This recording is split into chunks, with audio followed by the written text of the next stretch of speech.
La eliminación del Fútbol Club Barcelona en cuartos de final de la UEFA Champions League frente al Atlético de Madrid ha dejado una herida profunda en el barcelonismo. El marcador global de 3-2 refleja una paridad que, en los detalles, favoreció al conjunto del Cholo Simeone.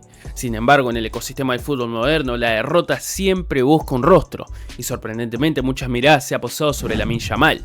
A sus 18 años, el joven que porta el dorsal número 10 con una responsabilidad que desafía las leyes del desarrollo deportivo, nos resulta paradójico que, tras una serie donde fue el principal motor ofensivo del equipo, se le cuestione por no haber podido sostener por sí solo el peso de una institución centenaria.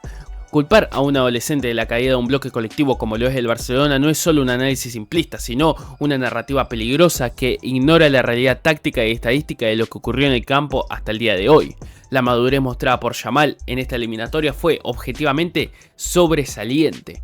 Mientras otros jugadores de mayor recorrido se diluían ante la intensidad física y el bloque bajo del Atlético, Lamine pedía la pelota, encaró y generó situaciones de mayor peligro. Si analizamos los datos de rendimiento, el joven extremo lideró las estadísticas de regates completados y progresiones con el balón en ambos partidos. No estamos ante un jugador que se escondió, sino ante un talento que fue detectado por el rival como la única vía de agua en su sistema defensivo, y el hecho de que el Atlético de Madrid tuviera que realizar coberturas doble, triple o hasta cuádruples para frenar su avance es el mayor elogio posible al fútbol de Yamal, pero también es la mayor crítica a un Barcelona que no supo ofrecer alternativas cuando la joya estaba rodeada de piernas rojiblancas. Lamine Yamal no eligió nacer con un talento generacional, ni tampoco solicitó el peso de la reconstrucción de un club tras una crisis financiera que ahora recaería en sus hombros. Al heredar el número 10, la narrativa extrema lo colocó inmediatamente en una comparativa injusta con el pasado. Sin embargo, el fútbol es un deporte de 11, la mística de un dorsal no debería hablar para el juicio de los analistas.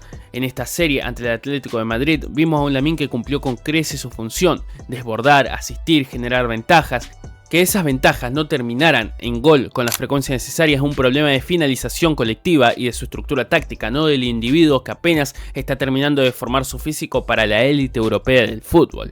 El enfoque está mal, está profundamente equivocado. En cualquier estructura deportiva saludable, el equipo debe ser el ecosistema que potencia al talento joven, ofreciéndole contextos favorables para que su creatividad florezca sin el miedo al error catastrófico, porque sí, cualquier error de Lamine Yamal en estos partidos significaba una contra del Atlético de Madrid, una contra que lastimaría y mucho. En el Barcelona actual parece haber ocurrido lo contrario. Se ha instalado una idea de que Lamine Yamal debe ser quien potencie a sus 10 compañeros. Esta inversión de los roles es muy antinatural. Exigirle a un chico de 18 años que resuelva carencias estructurales en la salida del balón, en la presión tras pérdida o en la contundencia defensiva es pedirle que sea simultáneamente el creador y el protector del equipo. Esta presión desmedida es la que realmente pone en riesgo su carrera y no una eliminación puntual en Champions League. Para entender por qué la eliminación no es culpa de Lamine Yamal hay que mirar la pizarra. El Atlético de Madrid del 2026 es un equipo que está perfeccionando la parte de la asfixia selectiva. Durante la serie, Simeone planteó un sistema de ayudas donde el lateral y el interior siempre cerraban el paso a Yamal hacia adentro, obligándolo a jugar hacia afuera o descargar hacia atrás. En lugar de encontrar un equipo que generara distracciones en el lado opuesto o que realizara desmarques de ruptura para aprovechar los espacios que Lamine Yamal generaba al atraer las marcas, el Barcelona se mostró estático. Lamine Yamal se convirtió en una isla de creatividad en un océano de previsibilidad.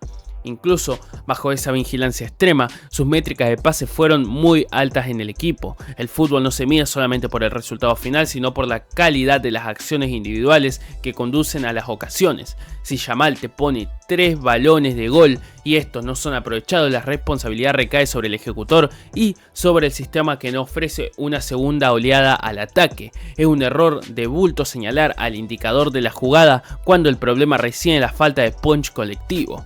El Barcelona, como institución, debería reflexionar sobre si está protegiendo su activo más valioso o si lo está usando como escudo humano para tapar deficiencia de planificación deportiva que sigue sin encontrar el equilibrio entre la veteranía y la juventud. Hasta el día de hoy, la carga de minutos de Yamal ha sido objeto de debate médico y técnico. A su edad, el cuerpo todavía está en proceso de osificación y desarrollo muscular. La intensidad de una serie de Champions League contra el equipo más físico de España se supone un desgaste brutal. A pesar de ello, Yamal no mostró signos de fatiga mental, sino que siguió intentándolo desde el minuto 90 hasta el partido de vuelta o incluso también fuera de la cancha. La frustración del aficionado no debe convertirse en el ataque personal a quien más hizo por evitar el desastre. La historia del fútbol está llena de jóvenes estrellas cuyas carreras se truncaron por un exceso de responsabilidad temprana que derivó en lesiones crónicas o agotamiento psicológico. El Barcelona no puede permitirse el lujo de quemar a Lamine Yamal. Si la narrativa dominante es la que él falló en llevar al equipo a las semifinales, está enviando un mensaje destructivo. Los grandes equipos de la historia siempre han tenido a sus jóvenes como complementos explosivos y no como pilares únicos. Incluso Messi en sus inicios estaba rodeado de figuras como Ronaldinho, Eto'o, Xavi, Iniesta, quienes absorbían la presión mediática y táctica, permitiendo que el joven talento simplemente jugara. Y hoy, Yamal no tiene ese paraguas. Él es el paraguas de un equipo que parece mojarse ante la primera tormenta, y eso es una anomalía que debe corregirse desde el banquillo y la dirección deportiva. Una corrección que no se está haciendo en esta temporada. Si analizamos fríamente los números de la serie, Yamal tuvo un acierto en el regate cercano al 65%, con una cifra altísima considerando la densidad defensiva del Atlético de Madrid. Además, fue el jugador que más faltas recibió, lo que muestra que era la única forma que tenían los rivales de detenerlo. Entonces, ¿cómo puede ser culpa de un jugador la eliminación cuando sus estadísticas individuales superan a la media de su posición en la competición? La respuesta está en la expectativa desmesurada. Se espera que cada vez que toque el balón ocurra un milagro, y cuando el milagro no sucede surge la decepción. Pero el fútbol de élite no funciona a base de milagros constantes, sino de ventajas competitivas aprovechadas. La derrota de un global por 3-2 se explica mejor por los errores puntuales en las marcas de las jugadas a balón parado y por la falta de control en el centro del campo durante los tramos críticos de los partidos a la hora de poder recuperar el balón. No es normal que cada contra que realice el Atlético de Madrid se compense con una falta por parte del Barcelona y esta jugada termine en roja en dos partidos diferentes. Un club tan histórico como el Barcelona, quien ha basado el juego de posición y fuerza de colectivo, no puede permitirse ser Lamine dependiente. Si el éxito del equipo depende exclusivamente de la inspiración individual de un joven de 18 años, entonces el problema no es el jugador sino el modelo. El enfoque correcto debería ser utilizar la capacidad de desequilibrio de Yamal para liberar a otros jugadores. Sin embargo, vimos una tendencia preocupante en darle el balón y esperar que invente algo. Esta falta de alternativas tácticas hace que el rival lo tenga más fácil. Si anulas a Lamine, anulas al Barcelona. Y este escenario es el que realmente podría arruinar su carrera. Si Yamal siente que cada vez que no decide un partido es un fracaso personal, su crecimiento se verá lastrado por la ansiedad. La cara y la referencia del equipo no puede ser alguien que legalmente apenas ha dejado de ser un adolescente en muchos aspectos. La jerarquía debe de venir de los capitanes y de los jugadores con contratos millonarios con experiencia internacional. Lamine debe ser la alegría del juego, la chispa inesperada, no el contable que debe cuadrar las cuentas en una temporada que muchas veces suena decepcionante. Para que Lamine Yamal llegue a los 22 o 23 años en la cima de su potencial, es imperativo cambiar el discurso después de esta eliminación. Los datos hasta el 15 de abril del 2026 confirman que es un futbolista excepcional pero no un superhéroe. El análisis dinámico de su juego muestra una evolución constante en la toma de decisiones y en la lectura del mismo, aspectos que normalmente se adquieren mucho más tarde. Señalarlo hoy es un acto de ceguera futbolística. La eliminación ante el Atlético de Madrid debe servir como una señal de alerta para el club. Necesitan construir una estructura que sostenga a Lamine, no una que descanse sobre él.